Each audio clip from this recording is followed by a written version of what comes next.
All right. And Josh, if you don't mind helping me let people in, we will go ahead and get rolling. So, all right. Well, hello, everybody. Good afternoon or good morning. Welcome to this special Community Development Week webinar, Rebuilding Together with CDBG.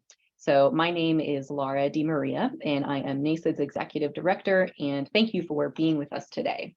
So first, I want to wish you a very happy National Community Development Week.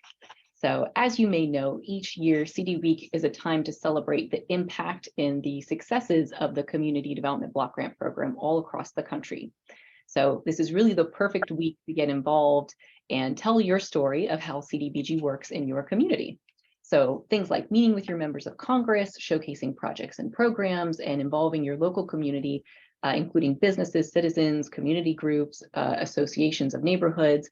You can include them all in this week-long celebration.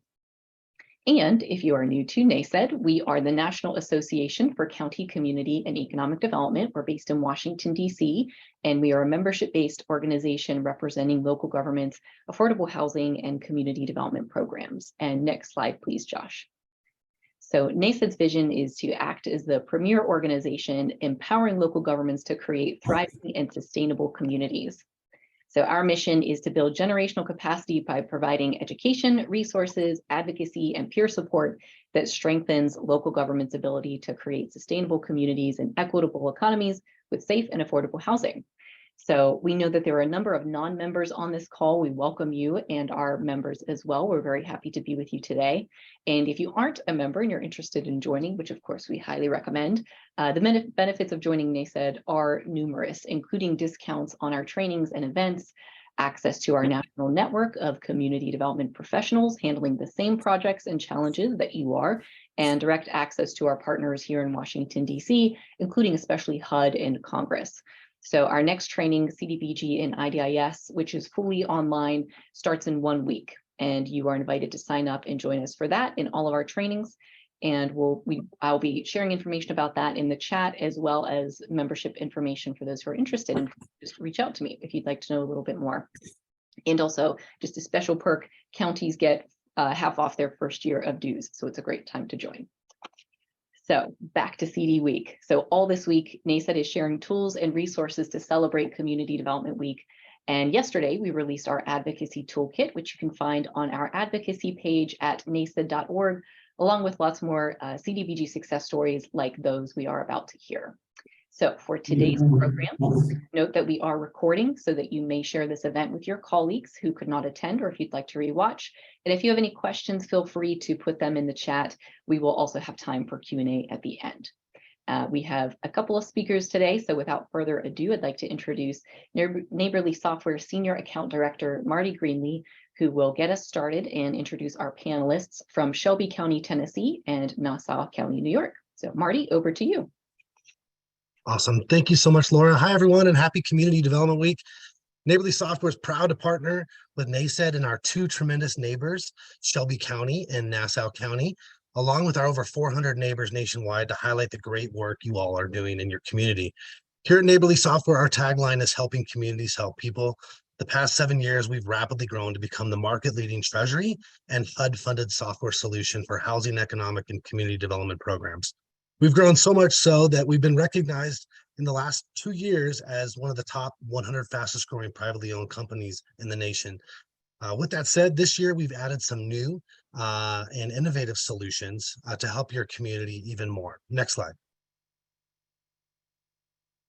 Our housing, economic, and community development solution has over 20 best practices available out of the box, and we can merge them all into one comprehensive solution. So taking 6 key modules like grant management, loans, inspections, asset management, reporting, case management, all into one comprehensive solution. Next, we've added an out-of-the-box disaster recovery mitigation solution that allows communities to launch in as quick as 48 hours. And accelerating the disbursement of funds and provide access to community stakeholders that includes best practice applications, checklists, and workflows. And due to our robust presence in Florida, we were able to rapidly launch our software to help those affected by Hurricane Ian. Our solution was just recently selected to assist the wildfires in the West. And as we have a solution that can help those communities that are affected by disasters. Additionally, we've recently launched our third solution, which is housing choice vouchers. This solution is looking to disrupt the old ways software has administered that program in the past and provide a fresh approach to connect and empower your HCV staff, landlords, and tenants. And finally, last but not least, Neighborly Software is committed to assisting you tell the story of your community. We've added a new data as a service solution called Neighborlytics. I know, neighborly, you get it. But please visit our webpage for more information. I'm going to pass it on to our wonderful neighbors that are here to tell a little bit about how they utilize this funding source to help people in their community. So thank you again. I'm going to go ahead and introduce our first presenter, Dana Sostrom. Dana hails from Shelby County, Tennessee, and serves as Planning and Programs Manager in the Division of Planning and Development with the Department of Housing. She works as a self-professed science ninja in local government to improve how decisions are made. She makes science more actionable and helps administer federal and local funding streams to improve equitable outcomes. Welcome, NASED board member, our neighbor, and my good friend, Dana Sostrom. Thank you, Marty. That's so much fun. Yes, indeed, we do Science Ninja work here. So thank you again for having me. Thank you all for being here. This is just fantastic. Again, I'm from Memphis, Shelby County. We are a joint city-county agency, which makes it fun because we can work across the entirety of Shelby County as well as in the city of Memphis. The funding that I'm going to be talking to you today about, our CDBG allocation, to give you a sense of the amount, we work in the urban county exclusive of the city of Memphis, and that's about it is an urban county, so that's above 200,000. We're about 900,000 countywide, and then the city of Memphis is about in that 620,000 range, just to give you a sense of our population and kind of the general spot that we're locating in. And Josh, next slide, please.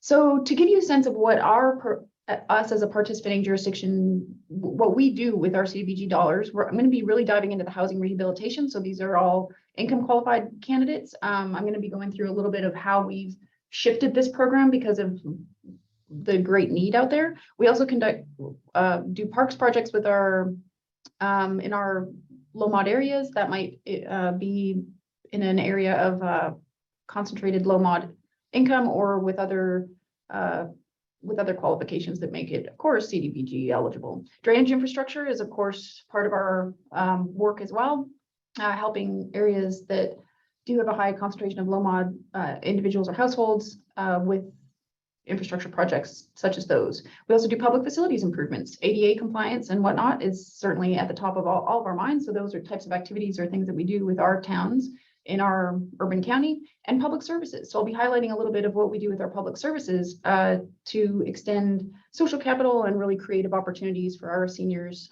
which are limited clientele, eligible as well for CDBG. So we'll be going through a few of these in a little bit more detail. And Josh, next slide. So let's start with North Haven Park. This is an area, it's a rural area just north of the city of Memphis within the Shelby County unincorporated area. And right now, these are the current conditions. So as you can see, I'm wowing you right out of the gate with this fantastic park whose maintenance is simply mowing. That's all we do out there right now. So what we're going to do is change this zombie apocalypse land into something much more creative. It's a community amenity, and it's something that will be useful to the folks that live in that neighborhood. So this is going to be really exciting. Next slide. And so what we're looking to do, this existing concrete pad, this is going to be phase one of this park project. We also have really strong mayoral support for really thinking thoughtfully about this area and how we can get other infrastructure dollars in to change this. So hopefully it will soon look like that picture on the right, or the left rather, and provide opportunity for families to have a space to exist in. So it's really nice that we have other groups within Shelby County that are looking at this. So as Kevin is going to touch on later, CDBG can be used as a part of a bigger project. In this particular case, we're installing this park project 100% with CDBG dollars, but there's some other funding streams available that we're also going to be utilizing to create a connected park system. There's two parks that are very close to each other, for instance, so we have kind of that long-term vision of what that looks like, but what we're hearing from the community, of course, is what we incorporate into our planning stages. Next slide. So the public services that we do are limited clientele. So these are self-certified, yes, I am of age to participate in these programs type of eligibility. And this is fantastic because a lot of the areas, the suburban areas, in Shelby County are sometimes a little bit higher income. And so we don't necessarily get to do some of our infrastructure projects that would have a low mod area benefit, for instance. So this is another way, another diverse way that we can improve social capital, creative opportunities for our seniors. It's a really great option for us to use public services across the stretch of both high and low income areas for clientele that are definitely still eligible. So that's a really great partnership that we have with Creative Aging. They're a local group here that we've been working with for quite a number of years. And we plan to write them into our next 5-year planning cycle as well and continue that relationship. And it's been really stellar. We have a lot of good success stories that come out of this as well. Next slide. So then where are we getting these ideas? As I mentioned before, we listen to community voice. So this is an opportunity. The way that CDBG is structured allows us to say, community voice, tell us what you need, because we can incorporate that into both our annual planning cycles, our big 5-year cycle, and then incorporate it as well into how we manage our programs. So we actively recruit for public meetings and whatnot, but remember, the people that have the wherewithal, the time, the bandwidth to even show up to a public meeting are probably not the ones you need to hear from. So get creative. What we're starting to do as well, we keep notes on the generic phone calls that we get. So the person answering the phone can kind of capture what are people asking for? What are we getting questions for? Even if our agency doesn't provide that service, is there a way that we could maybe provide that referral to another agency? Or is there a different thing that we need to be doing to better meet that need? So think creatively about how your space, your constituents, your folks out there are communicating with you. And getting creative about that process is something that we certainly are trying to do here.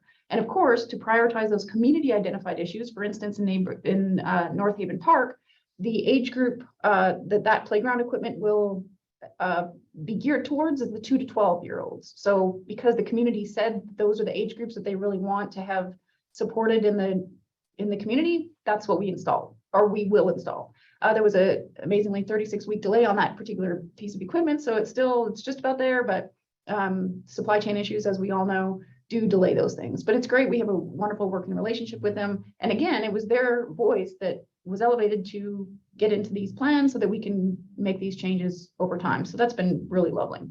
Next slide. And so what happens though if the community voice is such need and you say, well, gosh, I only have enough funding to address 10% of the problem. What am I going to do with that? Well, of course, we all live in communities where the need probably outstrips the resources available. So what we have to do then is think more equitably about those approaches. We have a finite number of dollars and an infinite amount of need for most of us, really. And so how do we do that? How do we change a program's focus to be more equitable? What we've done with our housing rehabilitation program in particular is offering a great solution to this, which I was just thrilled to be a part of and thrilled that we had the leadership support to be able to pursue this. We took our clients with the housing rehabilitation program. In the past, it was always first come, first served. That's just basically what most jurisdictions perhaps do, but we're switching to a needs-based way of assessing everybody. And so this vulnerability index, as we term it, is now in place. And so what we do with that, next slide, we incorporate a lot of different factors. And it's not equally weighted. Everybody, I can share the math with anybody that's interested. It's been really entertaining to see the big number crunching expedition that it really was. We have a great data guru on our team as well that helped with all of this. So we take income into consideration. Of course, that's basic eligibility. Everybody in our housing rehab program is always income qualified, but the next level is what we're incorporating is everything else. So age. If elderly people are less able to move around, they are more in need of mobility requirements, that gets factored in. The assessed value of the home. If the assessed value is quite high and they're still eligible, they might have access to different forms of capital. So we really want to prioritize those that are really struggling. So if their assessed value of the home, and we used home, not CDBG, but they're a little more stringent. So the assessed value of the home as well is a consideration. Housing cost burden. It is just a snapshot, but we do ask for one of their utility bills and a statement of what their house payment is. So we take those into consideration as well. Those that are paying a higher percentage of their income towards their basic housing needs. And of course, it's not an exact science because they might have a July power bill instead of a winter one or a shoulder season that might be less costly, but it gives us a bit of a snapshot to factor into this equation. Their repair needs. This is a self-identified, yes, I have leaks, I have a broken roof, I have all the things that are going wrong with my house, or I only have one or two of those. And yes, again, this is not a perfect science. It's somebody's self-assessment of what they might need. And they, again, it just is a factor in this bigger equation. So it allows us to prioritize those folks with more need. And then the census tract low mod percentage. If they're located in an area with particular, if that area has lacked access to capital for longer, then their housing stock is going to be more compromised. They don't have access to the opportunity that their neighboring census tracts or areas might have. So we really also want to factor in that if all of your neighbors also need the help, then maybe we do need to spend a little bit more of our limited resources in those areas. So this has really changed the way that we do things. We opened up our application portal, which was really handy because what we did was we worked with Neighborly to get this in place prior to doing this. So we're not handling 1,000 mail-ins, as it were. So we, next slide, please. So what we did was we assessed everything for the folks that we have, and it allowed us to get hundreds and hundreds of people in the door, and then we can sort them. And so to give you a little bit more about what our Memphis and Shelby County context is that we do have a pretty distressed housing stock out there. We have a it's affordable. The cost of living here is quite low, but we also have 25% of our population within the city limits living in poverty. And when you spread out to the Shelby County in general, it's only at 18% living at or below the poverty line. And so to think critically as well about what we're doing with that story, look around at your jurisdiction and let that jurisdiction tell you where the need is distributed. So if we think as well about the demographics and who is experiencing what, that's another really important consideration. Next slide. So if we're looking at Memphis, we're located in the little corner of Tennessee, right next to the Mississippi River. And you're going to see if we map patterns of concentrated disadvantage or those that have lacked access to capital over time.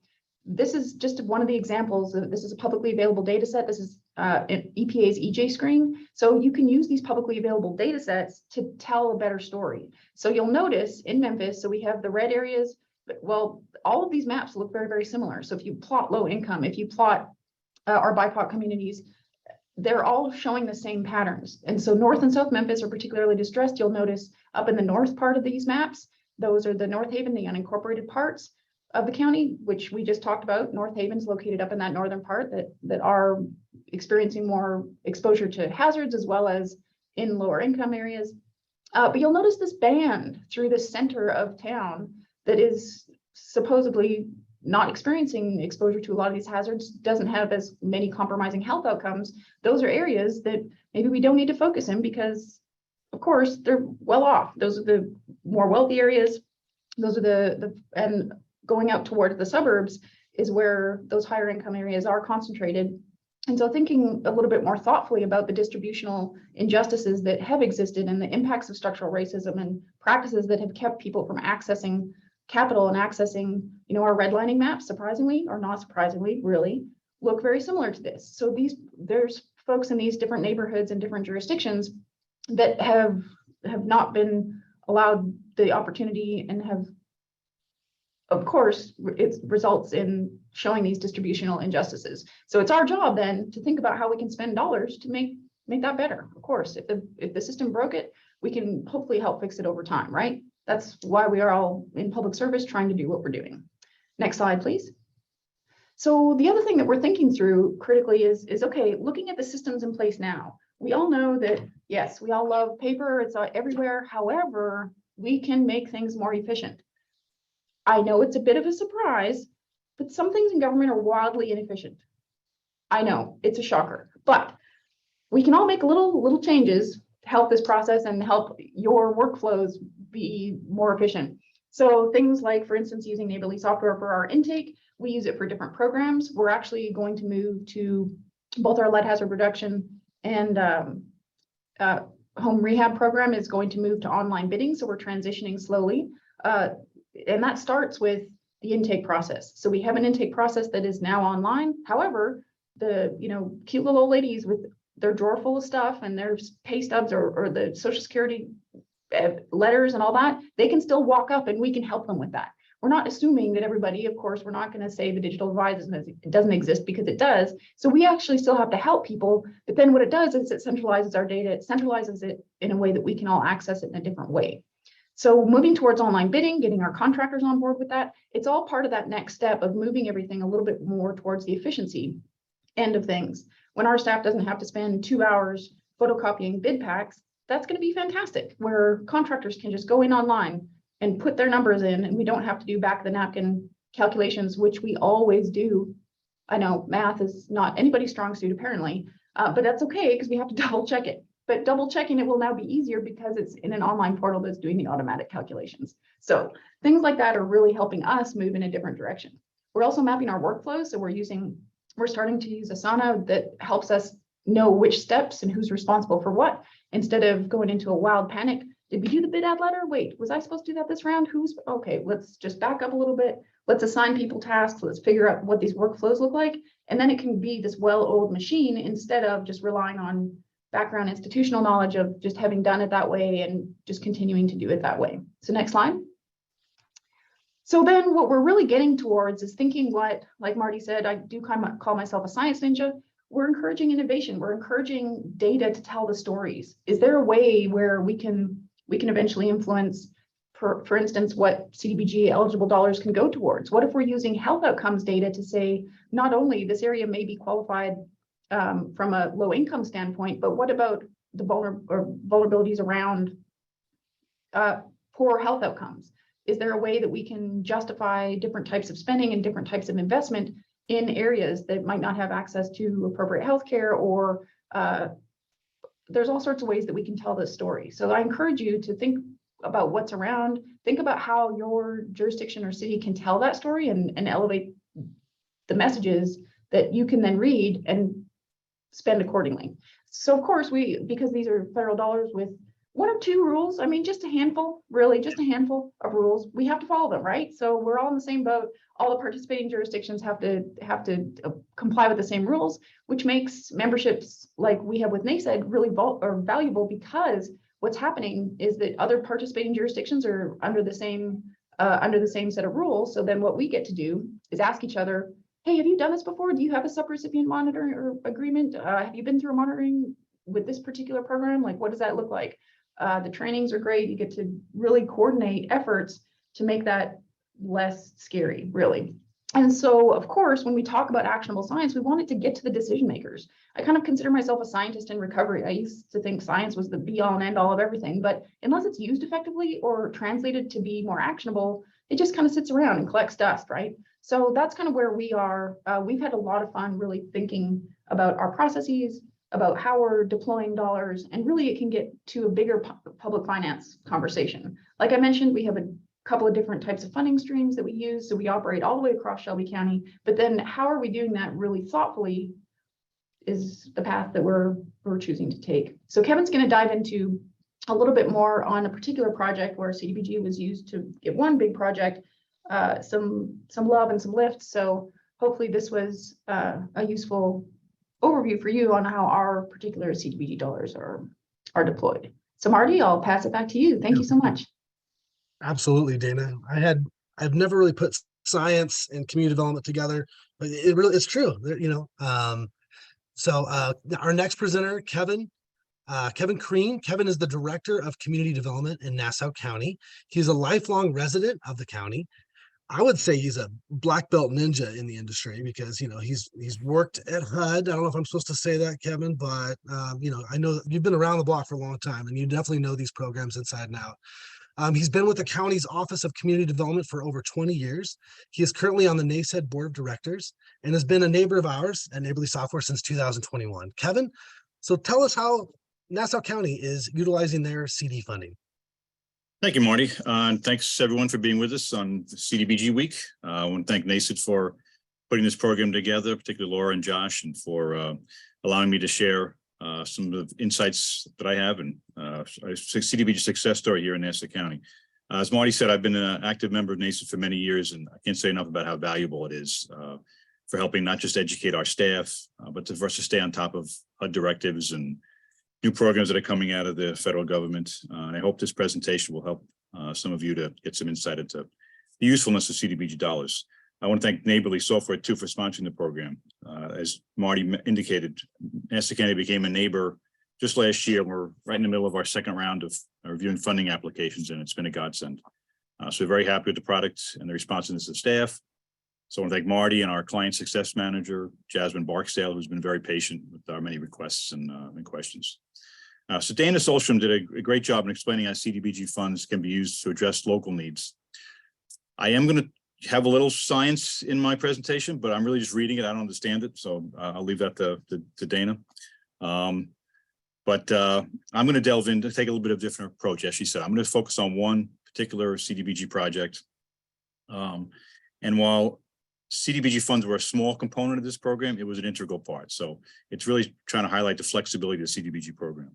So just some background, first of all, Nassau County, New York is the local administrating agent for the Urban County Consortium here. We're located on Long Island. We're bordering the Queens County of New York City to our west and Suffolk County to our east. Nassau is the home of the Islanders, the Belmont Stakes, Billy Joel, Teddy Roosevelt's Summer White House at Sagamore Hill and Jones Beach. It's also where Charles Lindbergh took off on his historic flight across the Atlantic in 1927, and where the lunar module that landed on the moon in 1969 was built. So during the early and mid 20th century, Nassau County was home to numerous military and aerospace manufacturing facilities that grew out of that early flight experience, and that helped to Long Island to grow and to become affluent. Unfortunately, these industries also left many a legacy of environmental issues behind us. Next slide. So now the Nassau Urban County Consortium consists of 3 towns, 2 cities, and 24 villages. So not that much different than many of those of you on the call today. We also have 40 non-participating villages. The bulk of those are the more affluent villages and the smaller communities on average. Our 2020 population is about 1.4 million, and our CDBG allocation is about $13.4 million this year. So we are one of the larger urban counties in the country.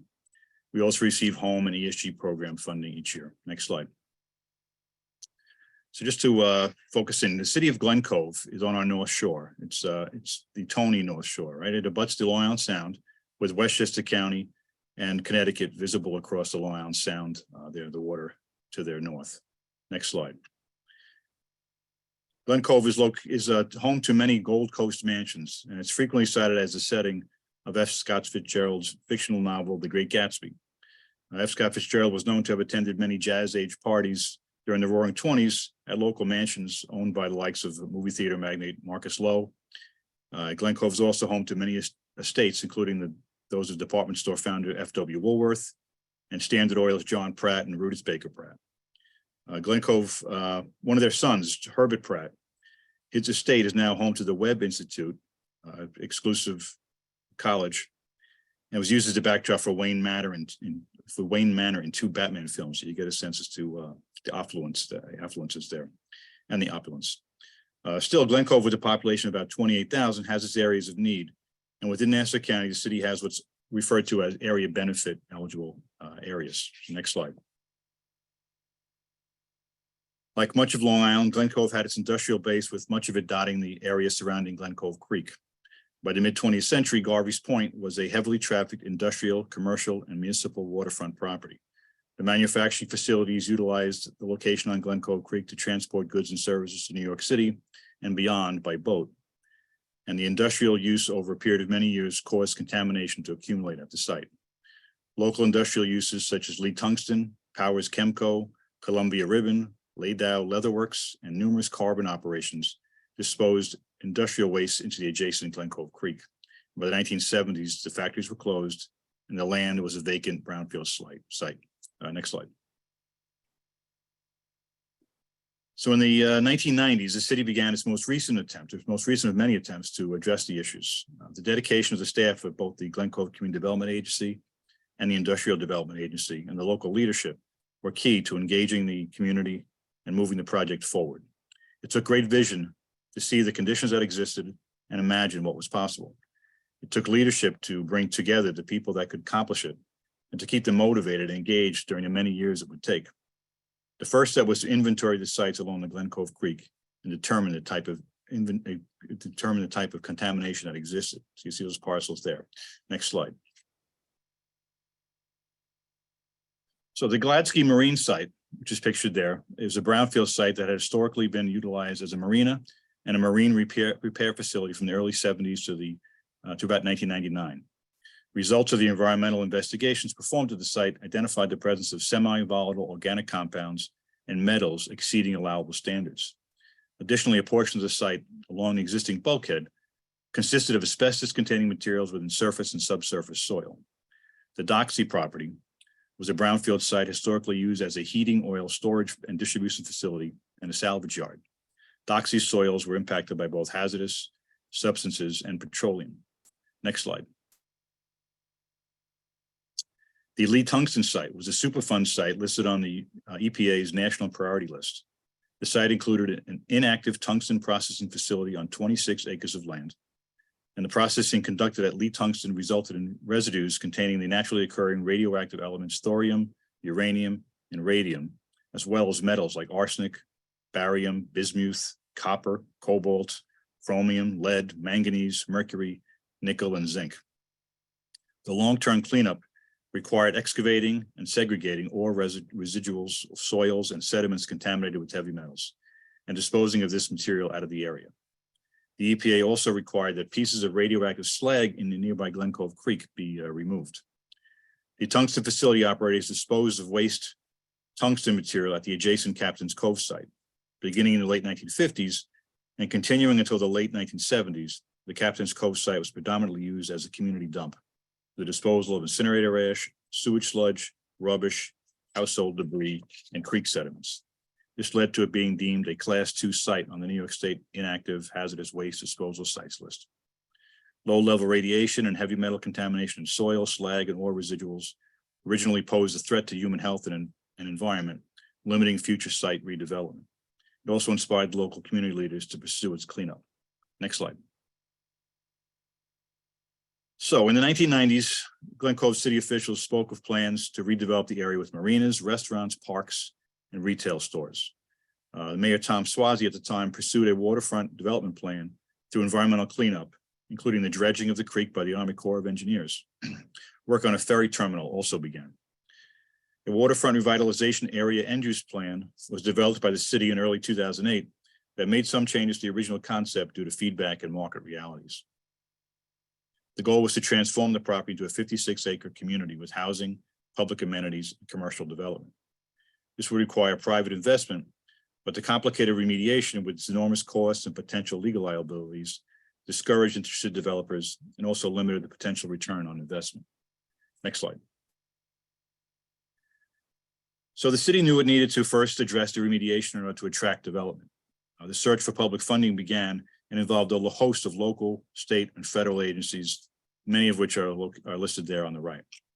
Having the site designated as a brownfield showcase community in 1998 helped to make it eligible and more competitive for some funding sources. Public resources included the allocation of CDBG monies by Nassau County and 2 Section 108 loans, coupled with the Brownsfield Economic Development Initiative grant, were approved by HUD. In 2008, RXR, the current developer, was designated the master developer of Garvey's Point. A 1.8 million square foot development was proposed, and this would guide the remediation efforts. Next slide. So during the next decade or so, the complicated environmental cleanup moved ahead, and the city and the county celebrated each successful step in the process. The recognition of the milestones helped keep the funding coming and the community engaged. In April 2016, state and federal officials declared that the site cleanup would be substantially complete by the end of the year. Next slide. So in November of that year, the Glen Cove IDA sold a portion of the development site to master developer RXR. The receipt of the sales proceeds allowed Glen Cove to repay the Section 108 loans, which had been extended several times by HUD at the urging of the Nassau County Office of Community Development. The local HUD field office, led by Vincent Hom and HUD HQ staff in the Office of Block Grant Assistance and Financial Management, notably Paul Webster, who spoke to NASID at our recent legislative conference, but also Hugh Allen and Stan Guimont, were instrumental in this process as they understood the importance of the project complexities and the complexities of the development. The expertise of Kevin Grims of the National Development Council, who served as a county consultant, also contributed to gaining the flexibility needed to keep the deal alive. Next slide. So the overall project, known as the Garvey's Point development, is a 56-acre, 1.8 million square feet mixed-use smart growth development. It is approved for 1,100 residences, including affordable workforce units and 75,000 square feet of commercial and retail space. There'll also be 28 acres of waterfront, open and community spaces. So that's approximately 50% of the total. And the waterfront now has a 1.1 mile esplanade and a 47 slip marina. Development and construction costs to date are roughly $675 million.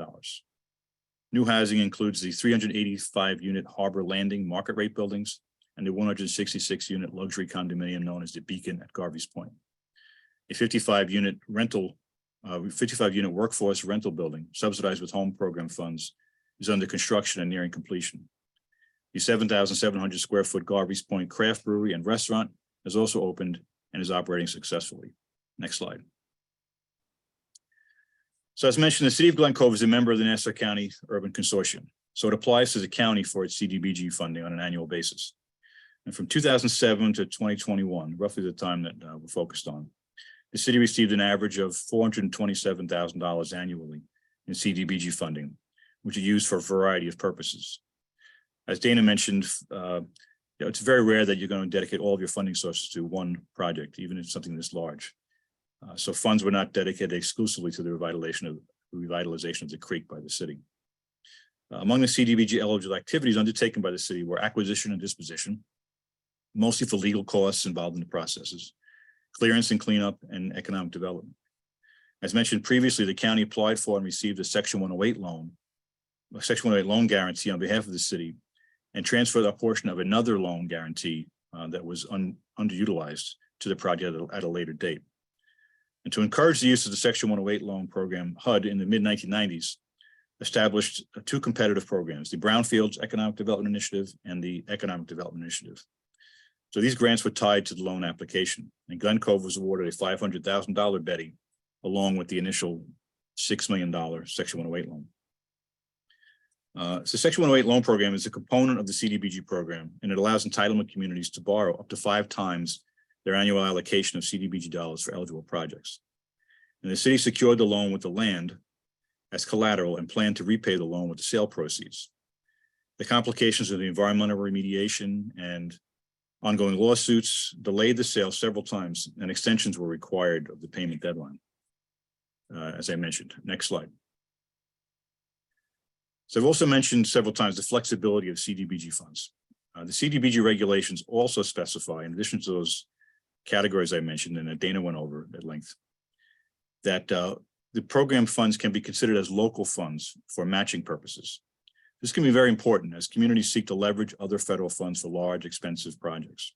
The overall project must be CDBG eligible and must also meet a national objective in order to this match share to work. But it is something that's going to be very useful to communities as they look at larger scale projects. Next slide. So here we see some of the positive press that was garnered by the various openings and announcements as the projects received approvals and were completed. Next slide. Again, here's the photos of the May 2021, getting close to current date now, ribbon cutting for the completed Garvey's Point Road, which was paid for in part with CDBG dollars. This is an opportunity for the then mayor and his predecessors and some past CDA staff to return and be acknowledged for their contributions to the plan. As you can see, the weather was perfect that day. Next slide. Again, in July 2021, construction began on the 55-unit home-funded affordable rental housing project that I mentioned previously. Construction continues on this development, which is just yards away from the waterfront. Next slide. Public access to the waterfront, recreational opportunities for low and moderate income residents, and not just those living in the higher end housing units, was part of the plan from the start. Next slide. So these walkways and public playgrounds are expected to see a lot more foot traffic as the spring weather arrives. Next slide.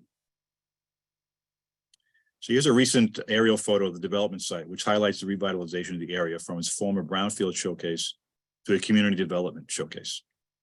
Next slide. Here's another drone shot from a camera showing the enlarged area. Next slide. So the Glen Cove Community Development, half a century in the making. That was the headline in Newsday about a year and a half ago. And this project's still not complete. The affordable rental housing is expected to be completed this summer and occupied by the fall. And a second affordable condominium project is to be constructed across the street. Is now going through the approval process. The county anticipates an application for home funds for that project, possibly next year. So these kinds of projects where you see industrial pollution and contamination are not rare, but they require a dedicated champion to bring all the resources together and keep people motivated if the vision is to be accomplished. Thankfully, Glen Cove had the leadership in place at the start, and it has continued to attract dedicated and knowledgeable people to work on the project and other community and economic development projects as well. As the project gathered momentum, it continued to be supported by those public officials that followed. By my count, since the project was conceptualized, the city has had 6 different mayors, and there have also been 5 different county executives. The fact that the position of the city mayor's office is limited by a 2-year term meant that the Garvey's Point redevelopment was a constant campaign issue. Despite this and the numerous leadership changes and turnover at both the CDA and the IDA, the project moved forward. This is a testament to the original vision. I want to just close by thanking Ann Fangman and Camille Byrne of the Glen Cove CDA for supplying many of the photos used in the presentation and for continuing to shepherd the revitalization process through. The county is helped by funneling CDBG dollars, but the real work is done at the local level. And Ann and Camille and their predecessors, who are many, just don't receive enough praise for such a great project. So thank you for listening, and then hope all of you have maybe taken away a little bit from this that can help you in your programs. I'll turn it back to Marty or Laura. Thank you, Kevin. That was impressive. Wow. It's certainly working with 108 at times. It's certainly a marathon, not a sprint. I've certainly been involved with the 108, and the community I live in has a 108 program that's been 17 years in the making, and we finally are looking great. Our waterfront's looking beautiful. So applaud to you and Glen Cove. That's a wonderful project to share, especially for CD week, because sometimes these projects are instantaneous. We want to help the individual homeowner and immediately, but some of these projects are long term, and that's a great perspective. So thank you, Kevin, for sharing that. And looks like we have the ability to reach out to our presenters today. If you have any questions, I know Dana, you were asked in the chat about your vulnerability index, and so you'll certainly can provide that. We have the slides and the video as well to share. And I guess we have maybe a couple minutes, if any, maybe 2, to answer any questions you guys have in the chat. Feel free to use that. I'll turn it over to Laura if you have any other remaining comments or. Sure. Yeah, so a couple people are asking about a copy of the presentation. So yes, definitely we will get that and the recording out to everyone who is here today. Someone had a question for you, Kevin, which is, what advice would you give a municipal PJ who's looking to approach some of their neighboring jurisdictions about forming a new consortium for the purpose of getting more CDBG and or home funding? That's a good question. If you're familiar with the process, it's a 3-year qualification process where you have to sign a cooperation agreement with the participating jurisdictions to form the consortium. So if you have an existing consortium, you want to add other members, HUD has a schedule they put out every year. It's on a 3-year cycle, as I mentioned. Different consortiums throughout the country are on various cycles. It's not, we've met with non-participating villages, as you saw on one of my early slides. The county has more than half of our 64 villages do not participate in the consortium.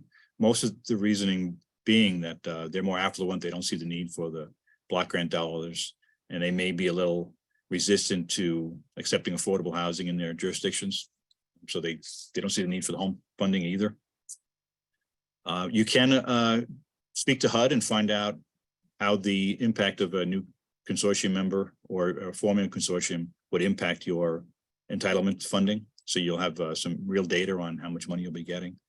But I think just meeting with the community, identifying their needs, and then trying to speak to them about how block grant dollars can be used to address those needs would be the best way. Every community should, you would think, mayors get elected on a platform, right, and on the campaign promises. They usually identify projects or things in the community they'd like to see change. So trying to tie those ideas to the use of block grant dollars might be helpful. All right, well, thank you again, everybody, for being here. Especially thank you to our speakers, Kevin and Dana, as well as Neighborly Software for being the sponsor of this event. We're very glad to have had you all here today. If you do think of any other questions, you've got our contact information there. And like I mentioned, we will be sending out the PowerPoint and the recording, so you'll be able to catch all of this again. So thank you again, everybody. Please follow us, especially this week, for further updates on Community Development Week. You can find us on Twitter at NACED News, same thing over at Facebook, NACCED News. And we hope to see you there. And we wish everybody a very happy Community Development Week. And take care.